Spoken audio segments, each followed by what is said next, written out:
One of my websites, and the yellow embossing just helps to make them stand out.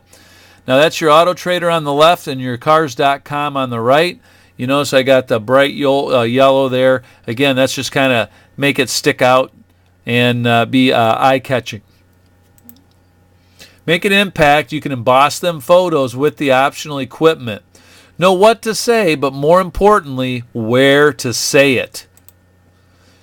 Point your cars into the sun all the time, every time. Spend the extra time because it will bring you extra dime. So here's an example of, I just drag and drop some little tiles and embossments on the photo. But, right there, other than giving them a picture of the car, this picture alone is telling them it's got a sunroof, remote starter, heated leather, auto temperature control, and whatnot. So the value is built there before they've even read any words. Descriptive text, come up with some different words for building value. Your text placement, you want to make sure you get those words up front. Make sure they're reading that first. Visual aids, anything that you can do or show with your pictures. Take pictures of the heated leather seat button, pictures of the 6-disc CD changer, have the XM satellite radio booted up when you're taking the picture of the radio, and those various types of things. Take pictures of heads-up display or anything that you can. Now, if you'll notice, this customer right here, he's got a Grand Prix as well, and he's got me beat on price by $100. So, obviously he's went in there and he found the cheapest price, and he put that in there. Now, although he's got a price advantage on me, I got a value advantage on him. Because if you look on this very first head-to-head competition, I got a 12,000-mile, $15,995 car. He's got an 18,000-mile car for $15,875. So right there I've beat his price because my miles are a lot lower. But my text says remote start, 16-inch polished wheels, premium lighting package, steering wheel controls, power windows, power locks, tilt, and then that's it. Now, the competition says 2006 Pontiac Grand Prix V6 and 200 horsepower, SAE at 5,200 RPMs. What? I don't even know what that means. And I've been selling cars for 17 years. No, I'm just kidding. I don't think most consumers are really care about that anymore. It does say that it's got the 3.8 liter V6 engine with overhead valves, 2 valves per. Well, it doesn't give a lot of information in my opinion.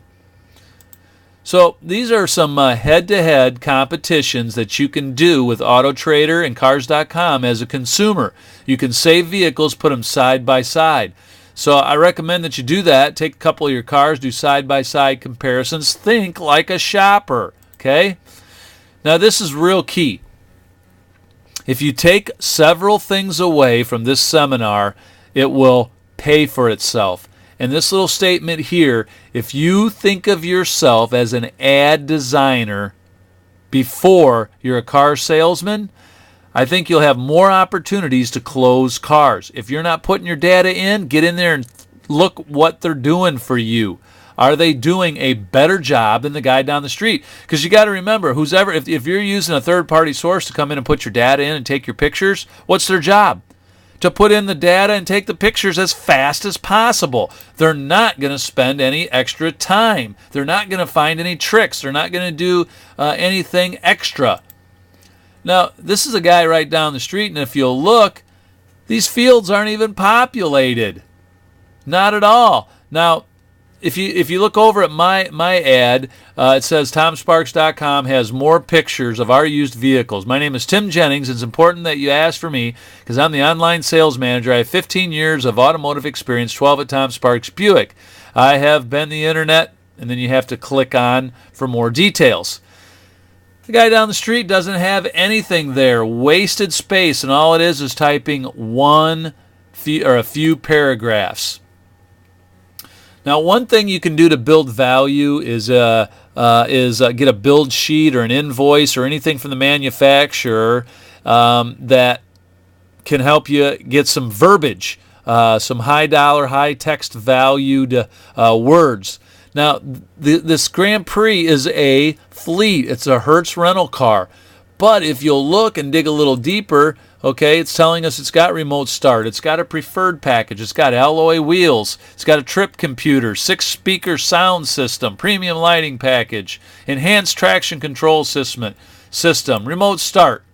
Now, I know a lot of this is basic information, but boy, we got to return to the basics. So many times it's like, okay, back to the basics.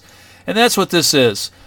But as we do this, I think we'll understand and we'll know that it will pay off because we'll see the return. So understand what the consumer is looking at. He's looking at a car, not an ad. Emails are data, phone calls are leads, people at your desk are customers. Create curiosity in your ad with words like premium lighting package. Carfax calls rentals one owners. Shop your cars online. See who's got more value. Research your ads. Build the value well. Be different. Mystery shop. Find out what other people are doing and do it better. Don't reinvent the wheel. Now, this is very important. This is where you have the most control. Don't give it to somebody else. Here's a second thing that if you follow this tip, it'll be worth your $99 for paying for this video. Use what you already own. Click every button. You'll be amazed at what you find. You'll be simply amazed. And remember, you are an ad designer before you're a car salesman. You know, when you click all the buttons in your CRMs and your data export tools and all these various different things, I promise you, you'll find stuff that you didn't even know that you had. And I'm going to touch on that a little bit more when we go to our next module, which is your relationship with your computer. But for right now, you know, when I explored my own technology after a digital dealer conference, my emails went from looking like this, which it was just plain text, to this. You ready for this? Boom! I had the ability to emboss. This is going back about 3 years. This is my old CRM, but the point is still valid today. You have to explore your technology. The difference between these two emails goes back to 1999. I had the ability in 1999 to put photos inside of text emails, and I didn't even know it. I lost 5 years of a better looking email. All I had to do was explore my technology. Explore your technology. Get in there, find out what you can do. So that concludes this module. I hope you found a few tips and took a few notes.